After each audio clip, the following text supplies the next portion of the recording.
Bienvenidos al programa Pido la Palabra del Canal Congreso. Hoy, como siempre, tenemos un invitado y una invitada, en este caso, muy especial. Amelia Cotes Cortés. Ella es vallenata, Sí. abogada de la UIS, especializada y además tiene una maestría en México. Sí. Toda la vida se ha desempeñado como defensora de derechos humanos.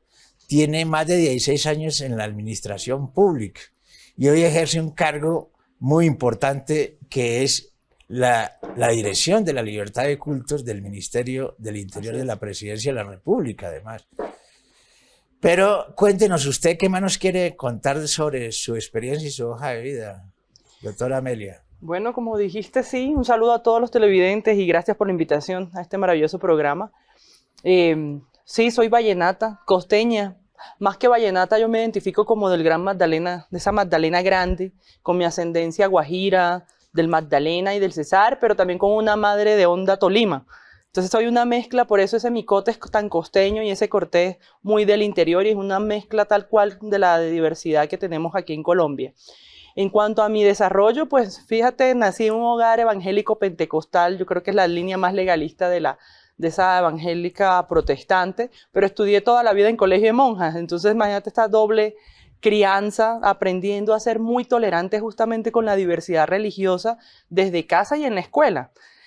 Llegué a ser la personera del colegio de monjas, de terciarias capuchinas, aprendiendo y respetando todas las eucaristías, pero también paralelamente en la casa cantando los himnos de lluvia de bendición de la evangélica tradicional, pero siempre en una familia muy revolucionaria, ¿sabes?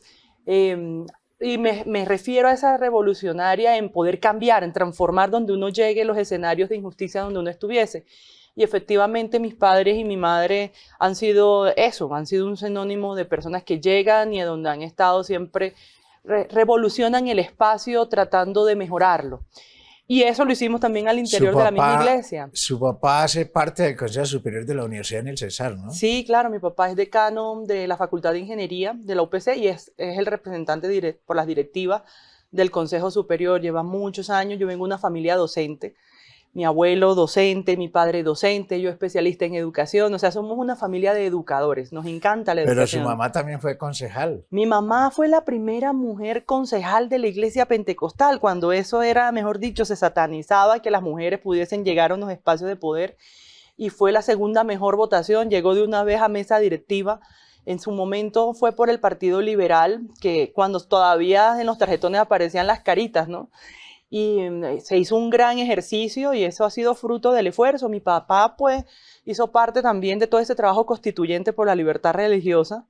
Fue senador por Unión Cristiana en su momento, cuando era primer renglón, segundo renglón, tercer renglón.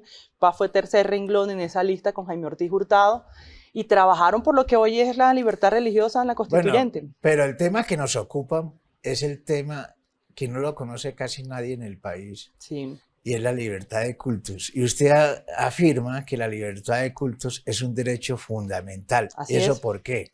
Sí, es un derecho, aquí pues lo acogimos en nuestra constituyente como un derecho fundamental, pero sobre todo es un derecho humano. Eso es un derecho que tiene toda la persona por ser, es un don, es un atributo, una facultad, una libertad. ¿Por qué es fundamental? Porque hace parte estructurante de la cultura, de la identidad.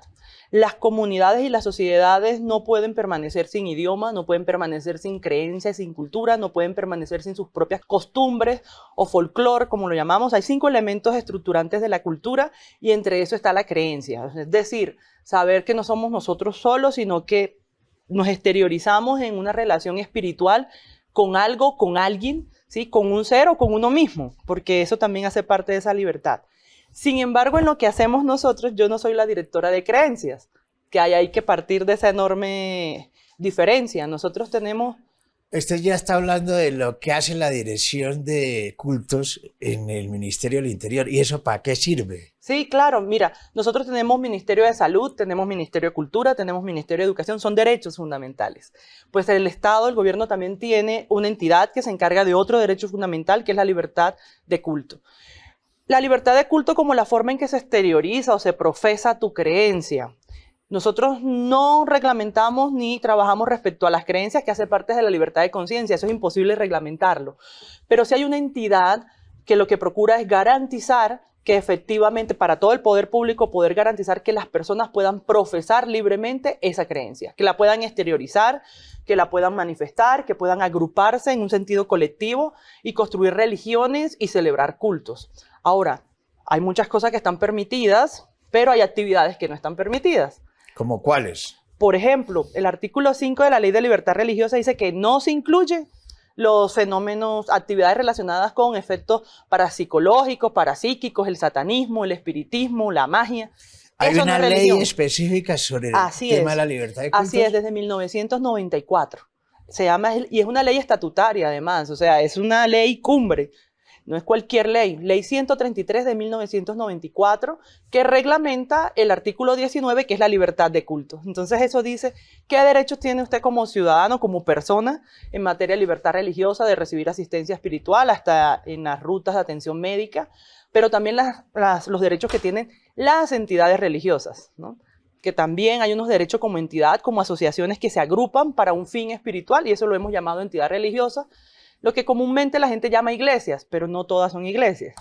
Iglesias, es decir, si yo me convierto como pastor y monto en un garaje una libertad de cultos, voy a su oficina y pido un permiso. ¿Qué hago? Así es. Mira, la única entidad que pide personerías jurídicas, que se llaman personerías jurídicas especiales, a una entidad que se quiere formalizar con fines espirituales, como una iglesia, como el caso que me pones, es la Dirección de Asuntos Religiosos del Ministerio del Interior. Es decir, como para que el televidente entienda un poco, es como una cámara de comercio, pero de los temas que tienen que ver con fines espirituales y religiosos o eclesiásticos. Es decir, que si usted quiere constituir una iglesia, una confesión, una denominación, no va a la Cámara de Comercio, sino que la ley, por medio de la Ley Estatutaria de Libertad Religiosa, se permitió que es el Ministerio del Interior quien otorga esas personerías especiales. ¿Y usted está de acuerdo con que estas iglesias les cobren impuestos? Las iglesias pagan impuestos. Hay un mito de que las iglesias no tributan y eso no es tan cierto. Las iglesias están no exentas, exoneradas, los lugares de culto. Los lugares, ojo, porque una iglesia puede tener muchos bienes, pero los lugares de culto son los que están exonerados del impuesto predial. Ahora, exonerado no es lo mismo que exento. Exonerado es que todos los años tienen que ir a la alcaldía, pedir que por favor revisen cuál es su lugar de culto para que lo exoneren. Si no, pues muchas están embargadas en estos momentos. Doctora Amelia, ¿qué es lo que están haciendo realmente ustedes ahí en esa dirección del Ministerio del Interior sobre la libertad de cultos? Sí, nosotros no nos quedamos solamente pidiendo personerías jurídicas, que por cierto ya son 10.500. Muchísimas denominaciones. 10.500 en Colombia. 10.500 en Colombia, sin incluir las 12.000 personerías que ya son de Iglesia Católica Romana. Es decir, tenemos para trabajar ya con 22.700 entidades religiosas. Aclaremos un poco de esto. La Iglesia Católica tiene 12.000 cultos en Colombia. Sí, 12.000 personerías jurídicas porque ella misma pide a sus parroquias, a sus arquidiócesis, les da su personería. Y tenemos 7.000. 10.500 del ministerio, del que no ministerio. son católicas romanas. Ya, eso, explíqueme muy bien, eso tiene... Claro, le explico para que la gente también entienda. Mira, antes de la Constitución del 91, resulta que en Colombia la única iglesia oficial que existía era la Iglesia Católica Romana. Era lo que denominaba el concordato. Sí, para la institucionalidad, aunque pudiesen existir cultos, efectivamente se registraban era como corporaciones y fundaciones porque reconocido estatalmente la única era la Iglesia Católica Romana, con la cual el Estado colombiano firmó un concordato. ¿Qué es eso? Como un tratado internacional donde le concede unos derechos especiales a la Iglesia Católica. Cuando nace la Ley de Libertad Religiosa, eso lo ganan las demás iglesias, es decir, hay unos derechos a la igualdad, tenemos derechos a que se nos reconozca también como iglesia, somos un culto y podemos ser reconocidos, y entonces el ministerio Pero entonces tiene... expliquémosle bien a los colombianos. Esto viene a partir de la Constituyente de 1991, porque es. antes existía el concordato, y el concordato era Así simple y llanamente cogobernar la Iglesia Católica con el Estado. Así es más, era un vínculo iglesia-estado en relación a que, pues, si tú ibas a todas partes, la iglesia oficial y no había otra denominación igual y la única que tenía tratamientos especiales como iglesia era, de lo demás no era reconocido, no tenían derechos. A raíz de la Constituyente en 91 se abrió esta posibilidad de la libertad de culto. Así es, y no solamente la libertad, sino la igualdad. Se exige la igualdad, que todavía estamos trabajando en que esa igualdad sea material, porque obviamente no hay tal la ley igualdad. 133, que es una ley estatutaria que reglamenta todo lo que tiene que ver con el tema ¿Y qué religioso. dicen? Lo único que son diferentes las demás iglesias respecto a la católica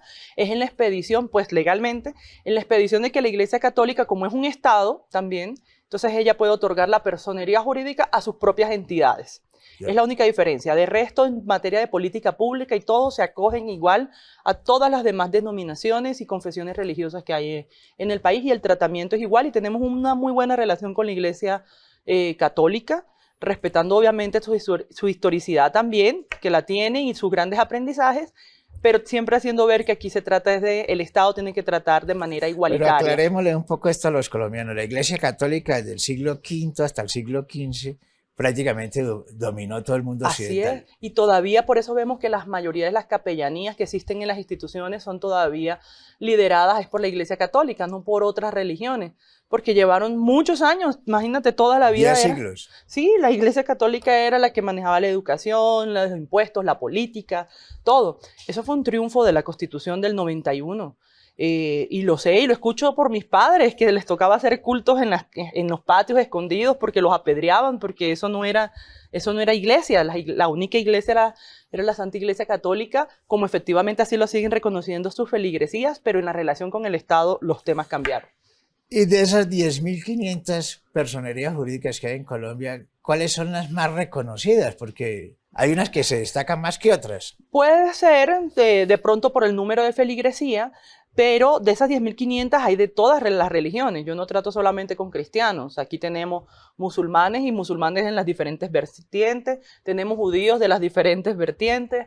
Tenemos hindúes, Hare Krishnas, tenemos brahmas, tenemos cienciología, tenemos, o sea, todas las religiones posibles siempre y cuando encajen dentro de esa definición y que no tengan una actividad relacionada con lo que comentaba el artículo 5, que son lo que no se incluye. De resto, todo pueden otorgarse de personerías jurídicas. Obviamente, la gran mayoría son de iglesias cristianas. Te podría decir que casi en un 80-90%, casi un 90% son de corte cristiano. ¿Cuál es la diferencia de las iglesias cristianas con relación a las otras iglesias? Bueno, yo cuando me pongo, no me meto en temas doctrinales porque justamente el asunto religioso, que el nombre está muy mal puesto de la dirección, lo vamos a cambiar justamente, porque yo no hago nada religioso, no me meto en los temas doctrinales de ninguna iglesia, sino administrativamente. Pero lo que sí te puedo decir que tienen en común dos cosas, el amor a Dios y el amor al prójimo. Eso realmente es la línea... ¿De todas las iglesias? De todas las iglesias. He podido leer casi todos los libros que me han regalado y hablo con ellos. Y realmente es la creencia en el amor a un ser superior expresado de muchas formas y el amor al prójimo, la solidaridad. Eso no es otra cosa que paz, amor y solidaridad. Tienen como base esos tres principios. ¿En qué cambian? Por ejemplo, las principales son cristianas, pero muchas de ellas... personerías son evangélicas, y evangélicas hay muchísimo y hay muchas diferencias. Unas creen en la unicidad, por ejemplo, otras creen en la Trinidad. Por meterme aquí en campos que no son los de mi especialidad, pero sí te comento lo que encuentro. Muchas diferencias administrativas, o sea, de gobierno. Es decir, por ejemplo, también manejo iglesias católicas que no son romanas. Nosotros les otorgamos la personería. ¿A cuáles? Anglicanas, veterocatólicas, episcopales, ortodoxas. Todas esas, la personería jurídica la otorga el Estado colombiano. Y son católicas, de esencia católica, pero no romanas. ¿Qué se diferencian? Pues en su historia, o que no consideran al Papa su máxima autoridad. Entonces, administrativamente cambian y cada persona puede crear su propia entidad. ¿Y cuáles son esas que reconocen al Papa como máxima autoridad? La que reconoce al Papa como la máxima autoridad es la católica romana. Iglesia católica romana es la que es la máxima autoridad Los del Papa. jesuitas reconocen al Papa, porque el Papa es jesuita. Pero hacen parte de las entidades de las católicas romanas. ¿Y? O sea, la católica romana tiene muchas entidades. Castrense, o sea, hay una vertiente muy grande dentro de la misma católica romana, pero todas hacen parte de la Iglesia Católica Romana. Apostólica. Apostólica, católica, romana. Y aquellos que no identifican al Papa como máxima autoridad, ¿a quiénes se identifican entonces como máxima autoridad? Cada uno tiene unas vertientes. Unos dicen que es directamente San Pedro, otros tienen su máxima autoridad, otros líderes a nivel mundial.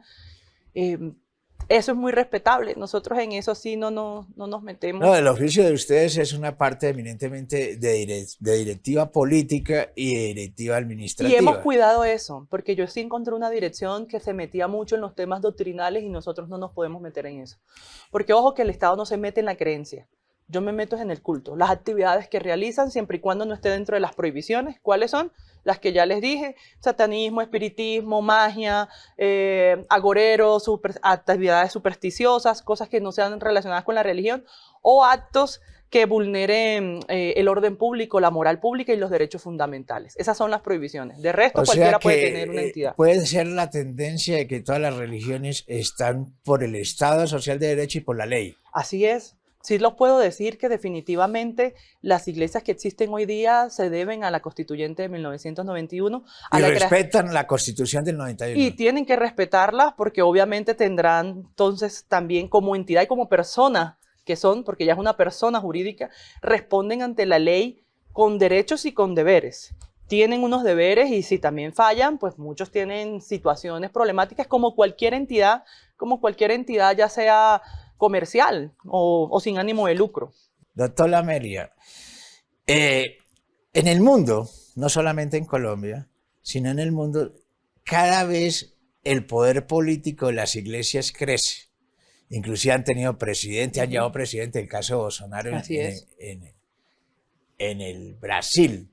Pero miremos aquí en Colombia, pues hay movimientos fuertes, unos por el aborto y otros, y las iglesias por el no aborto, ¿sí? Y es una pelea que está en la Corte Constitucional y que viene desde mucho tiempo atrás. ¿Qué nos quiere decir frente a esto, doctora Amelia? Definitivamente sí, las iglesias, los líderes religiosos, no solamente las iglesias, sí son un actor político. Digamos que yo lo que sí considero y les he dicho en la Mesa Nacional es que falta construir una agenda política unificada. No es tan cierto que estén todas en la misma corriente. Hay muchas entidades, por ejemplo, que son muchas entidades religiosas que defienden el matrimonio igualitario, que defienden el aborto, que lo permiten. O sea, hay una mezcla muy... esa diversidad que se ve en la sociedad también se ve en las entidades religiosas. No es tan cierto que la iglesia necesariamente tenga una sola postura, porque eso también se está discutiendo al interior de los mismos espacios de participación del sector. Lo que sí te puedo decir es que sí definitivamente han reconocido que necesitan también aliados, por ejemplo, en el legislativo, en el poder, para no ser perseguidos en sus creencias. Hoy puedo decir, te lo doy como ejemplo, cuando presentamos el artículo a la creación del Sistema Nacional de Libertad Religiosa, que es una creación de este Plan Nacional de Desarrollo. ¿Está en el Plan Nacional de Desarrollo? Sí, quedó en el artículo 312 de lo que hoy es la Ley 2294 de 2023, o sea, el Plan Nacional de Desarrollo. ¿En qué consiste? El Sistema Nacional lo que busca es ya volver obligatorio lo que antes venía siendo una voluntariedad, pero que siempre ha sido obligatorio, y es que todas las entidades territoriales y todo el poder público que tiene competencia desde la formulación hasta la ejecución en la garantía de la libertad religiosa, tiene que venir a rendir cuentas y decir que van a hacer año a año. Así como está el sistema de bienestar familiar, el sistema de reparación a las víctimas, que lo que busca es una estrategia de articulación y de coordinación del poder público, se crea el Sistema Nacional de Libertad Religiosa y de Culto, paz total y no estigmatización. Por ponerle un ejemplo, cosas que la gente no sabe que tiene que ver con la libertad religiosa. Imagínate que hacen una urbanización de vivienda de interés social y no dejan espacio para un espacio interconfesional para que la gente pueda realizar sus cultos. Obviamente se vulnera el derecho a la libertad religiosa ahí, o los caseríos que quedan muy lejos y no tienen vías para poder acceder 3, 4 horas, se está vulnerando un derecho fundamental. O cuando el paciente necesita, no, yo no quiero solamente que me vea el psicólogo en la clínica, necesito ver a mi pastor, a mi sheikh, a mi imán, a mi rabino, y no se le permite, es una vulneración a la libertad religiosa y de culto. Todo Pero eso hace parte de la esencia del Estado en el territorio colombiano. Pero no se viene ejecutando. Vamos a ver que hay una vulneración gravísima de la libertad religiosa. No hay vías en el campo. Así es. Entonces, la entidad que más hace presencia en Colombia es la religión católica, apostólica y romana, ¿sí? Que está metida casi en todo el territorio nacional. Nosotros encontramos que las entidades religiosas en la caracterización, por lo menos tenemos alrededor de 600.000 proyectos que ejecutan las iglesias, sin plata del Estado. ¿Y entonces de dónde resulta la plata? De la misma feligresía, de las mismas comunidades. Lo que le llaman los diezmos. No solamente diezmo, porque el diezmo no existe necesariamente en todas las iglesias. ¿El diezmo está reglamentado por ley? No, no está reglamentado por ley. Nosotros no nos metemos en asuntos religiosos. Lo que sí es cierto es que los ingresos y todo lo que manejan las iglesias sí está reglamentado es por la DIAN, ¿no? Eso sí. Ellos tienen que Hay una rendir cuentas normativa, a la DIAN. claro, sea como se llame, pero se rinde cuenta ante la DIAN y la DIAN es la que cumple con la labor de vigilancia y control respecto a los tributos en Colombia. O sea, no pueden evadir impuestos, no pueden hacer lavado de activos. En ni nada de esa Colombia cosa. el que haga lavado de activos y eso se va preso, eso sí ya lo tenemos clarísimo. Pero por eso las entidades religiosas tienen que cuidarse mucho, porque algunos creen que tal vez montando una entidad religiosa voy a recibir un recurso y no lo declaro, no. Esto no vulnera ni exime de las normas en materia tributaria ni las normatividades que existen en Colombia. Nosotros hicimos realidad el sistema justamente para que cada entidad empiece a cumplir con lo que debe cumplir. Obviamente garantizando los derechos a las entidades religiosas que lo tienen, desde la ley estatutaria, unos derechos, y la ciudadanía, sobre todo. Por ejemplo, en las cárceles que puedan recibir asistencia espiritual, las capellanías. Esto tiene que ver con muchas cosas en materia tributaria, migración. Por ejemplo, el gobierno de Duque nos cambió la resolución de migrantes, el tipo de visas de los religiosos las cambió. Saliendo el gobierno de Duque cambió la resolución. ¿Cómo así? No entiendo. Las visas de religiosos y voluntarios religiosos estaban en la categoría de migrantes. El gobierno de Duque lo cambió y las volvió visas de turista. Entonces hoy es muy fácil que a los misioneros que vengan pues se les niegue se les rechace, tienen un plazo máximo de 2 años, máximo si se le prorroga mucho la visa, máximo para estar acá. Eso nos generó unos problemas aquí internos, porque habían personas que ya llevaban acá con su familia y sus niños y tenían entonces que salir del país. Pero bueno, esos son de los temas que nos ha tocado afrontar de gobiernos anteriores que nos dejaron justamente esta situación. Bueno, ¿y qué más le podemos decir a los colombianos? ¿Esta oficina existe solamente en el Ministerio del Interior en Bogotá y no existe a nivel territorial? No, existe a nivel territorial. De los 32 departamentos que tenemos en el país, ya hay 27 políticas públicas departamentales y hay muchas municipales. O sea, hay un funcionario al menos que responde en el departamento. Sí, se llama Enlace de Libertad Religiosa. Eso ha venido creciendo en el marco de la política pública que se expidió y pues el seguimiento que estamos haciendo. Porque mira, parece muy curioso, pero es terrible que todavía a estas alturas, en pleno siglo XXI, me saquen a una niña de un colegio porque va en faldas el día del Jean Day, cuando de pronto ir en falda hace parte de su costumbre religiosa, de su cultura religiosa. Aquí nos hace falta es entender mucho más las culturas religiosas. Eso es muy fácil, tú vas a Estados Unidos y ves en la calle gente de toda clase y se respeta.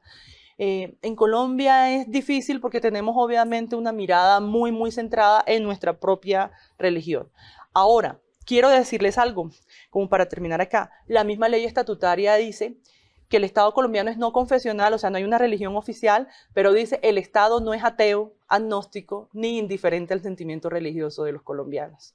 O sea, no es tan cierto que Pero aquí en Colombia hay un círculo de ateos también. Claro que sí, y en su derecho a creer o no creer, ahí entran, pero no es una religión. No es una religión, o sea, no tienen necesidad de ir a su oficina. No tienen que ir, ellos van y se asocian en Cámara de Comercio. Ah, ya. Porque no es una religión. Bueno, pero ya nos acabó el tiempo. ¿Qué le podemos decir a los colombianos sobre el tema de la libertad de cultos y de su oficina? Que vivan su religión, su creencia con total libertad. Estamos promoviendo justamente una campaña de no estigmatización y de no discriminación. Ahora, vivirla sanamente y dejarla vivir. Porque también a veces creemos que somos los únicos portadores de la verdad, pero recordemos que todo aquello que no profesa amor al prójimo y amor a Dios, entonces no es religión. Mil gracias por estar aquí en el programa Pido la Palabra del Canal Congreso. Gracias por invitarnos. Mil gracias a todos ustedes por estar aquí en el programa Pido la Palabra del Canal Congreso. Los esperamos. Hasta pronto.